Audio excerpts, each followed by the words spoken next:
Sejadah ini Muhammad Haikal Amri. Terkedu aku di sejadah rindu, mengungkap kalimah syahdu, baik bicara tersentuh kalbu, merekah keinsafan di hati yang butuh, menggenang dosaku yang terjadi. Baik.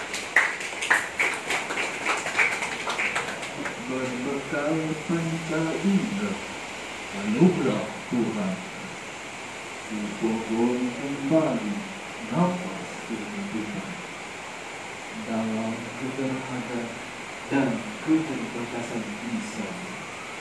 Semoga terbuka buah keampunan sebelum saat aku disangka di masa yang kau tetapkan.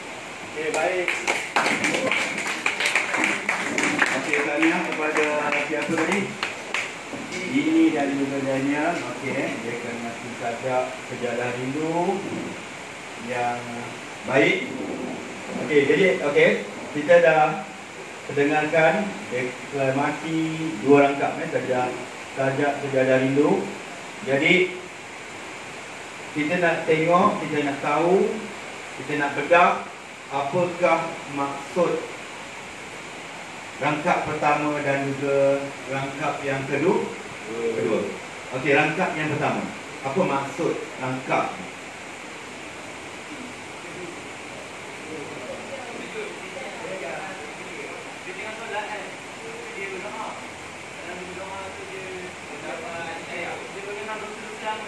Okey, Hari. Okey. Kuat sikit suara dia.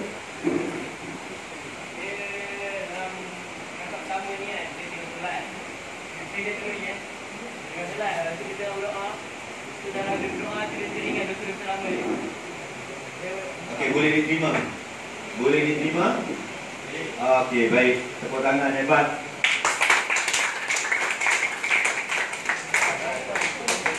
Okey, baik ni kalau kita baca terkedu aku kan. Okey. Maksud terkedu aku kat sini ialah aku kat sini ialah kata ganti nama diri merujuk pada penyaja Okey, aku. Terkedu aku tu maksudnya ialah dia terdiam, terpaku. Mungkin termenung. Okey. Di sejadah rindu. Okey, kat sini banyak yang tersirat. Di sejadah rindu tu mungkin sejadah tu dah lama ditinggalkan. Maksudnya dah lama dah mungkin dia tak solat. Di sejadah rindu seolah-olah macam sejadah tu rindukan dia. Rindukan solatnya. Biasanya kita solat atas sejadah lah kan. Okey. Jadi yang kedua, kalau kita tengok satu persatu,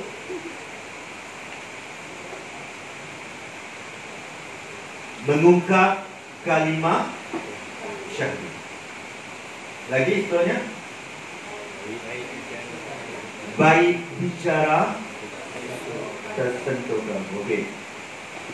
Mungkin seusai setelah dia bersolat mungkin dia terkenangkan macam Hari cakap tadi, dia terkenangkan dosa-dosa dia yang terdahulu, maka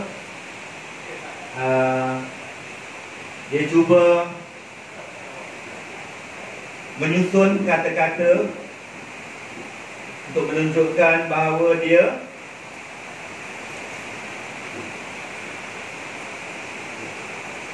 dia merasa insaf, mungkin bertaubat, mengenangkan dosa-dosa ataupun kesalahan-kesalahan, kesilapan-kesilapan yang pernah dilakukan sebelum ini.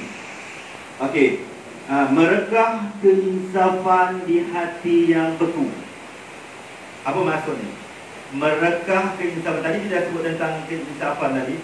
Mungkin hatinya sebelum ni sangat keras. Sangat keras. Langsung dia tak ingat tentang agamanya. langsung dan selalu mungkin dia terlupa tentang kewajiban dia kepada agama, kepada Allah. Dan pada ketika itu merekah tu maksudnya yang keras itu dulu dah mula terbuka pintu keinsafan ataupun pintu taubatnya, mengenang dosa-dosanya yang lalu lah. Mengenang dosa-dosanya yang terdahulu ataupun kesilapan-kesilapan yang telah dilakukan sebelum ini. Yang kedua, rangkaian yang kedua rujuk berbekal panca indera anugerah Tuhan. Okey, apa maksud dia? Panca indera atau panca? Panca ni imbuhan lah, imbuhan pinjaman. Panca ni maksudnya banyak. Kan? Panca indera dengan apa yang kita ada ni, kita boleh melihat, kita boleh menghibur dan sebagainya tu. Itu panca indera, boleh melihat, mendengar dan sebagainya. Dengan adanya panca indera yang masih tersisa lah, yang dipinjam daripada Allah, dia penyajak buat apa? Memohon agar diberikan peluang untuk terus hidup. Ataupun kalau dia di penghujung usianya, dia mohon agar dipanjangkan usianya untuk dia bertaubat. Baris yang terusnya, dalam keterhadan dan keterbatasan insan. Apa maksudnya? Apa maksudnya? Dalam keadaan kita manusia, terutamanya di penghujung usia mungkin yang serba kekurangan dan banyak kelemahan. Kalau dulu kuat, sekarang ni dah tak kuat. Okey, keterbatasan insan, keterhadan, ataupun dari segi usianya, tempoh masa kita hidup ni bukanlah lama sangat kan. Itu maksud dalam keterhadan dan keterbatasan insan yang serba kekurangan dan banyak kelemahannya, moga terbuka ruang keampunan. Penyajak berharap agar dia diampunkan oleh Allah. Sebelum saat aku dinisankan, sebelum dia meninggal dunia, di masa yang kau tetapkan.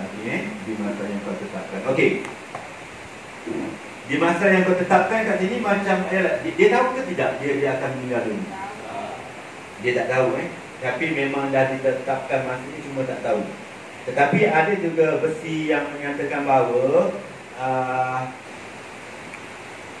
ini merupakan satu luahan penyajak yang berada di dalam penjara dalam sel yang sedang menunggu saat kematiannya. Dia faham saat kematiannya biasanya kalau hukuman gantung kan, selepas subuh, solat subuh dan sebagainya, pesalah akan menjalani hukuman gantung tu selepas tu kan. Okey. Jadi kalau dalam kes ini, versi ini, kalau pemahaman ini, bahawa penyajak dah tahu dah dia akan meninggal dunia tidak lama lagi. Dan sebab itulah dalam masa yang terhad, yang terbatas, dia sangat mengharapkan Allah menerima taubatnya, menerima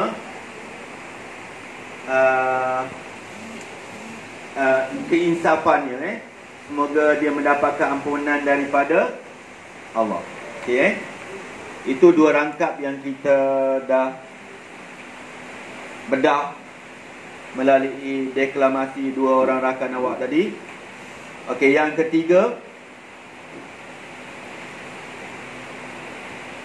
air mata menjadi saksi. Okey, sampai ke bawah tu baca sendiri Maksudnya dia bertaubat ni, dia insaf ni, keinsafan dia benar-benar ikhlas, bukan main-main. Kalau taubat kita kata memang dah sampai kepada tahap taubat nasuha lah ni. Dan dia dah tak ada masa dah. Kerana dia dah tahu mungkin saat kematian dia dah semakin hampir. Boleh faham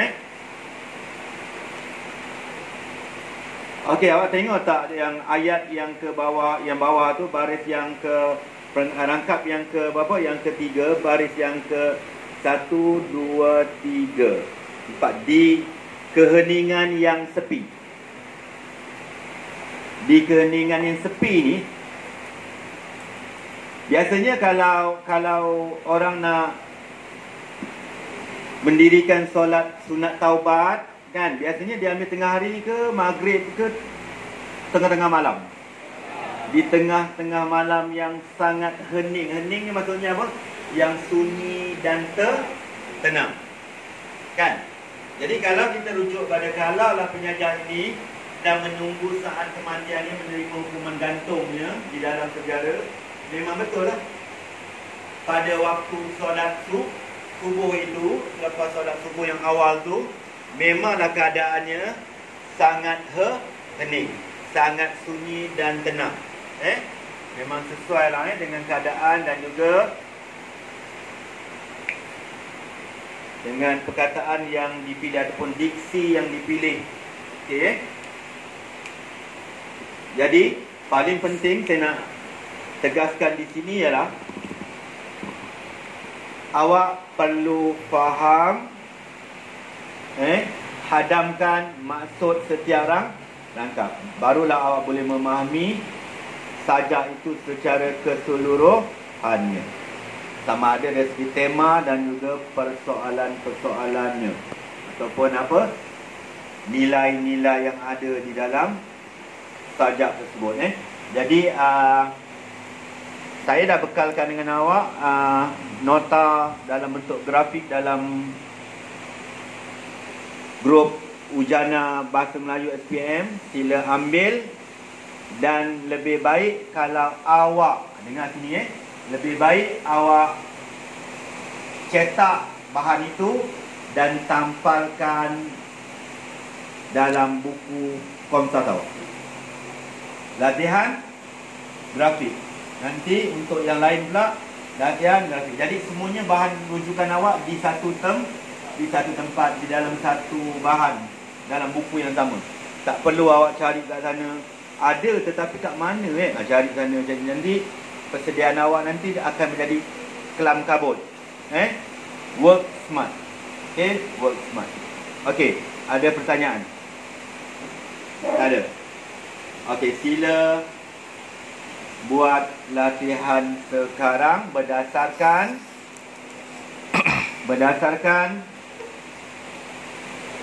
Mas A+. Lepas itu nanti ada lagi sudah pasti dalam MOU, Inspirasi SPM. Okey, ada berapa bahan berkaitan dengan latihan sejadah rindu dalam Mas A+ dan juga MOU, Inspirasi A+ SPM. Okey, sila buat sekarang. Tak faham, datang tanya saya. Okey? Okey. Itu saja.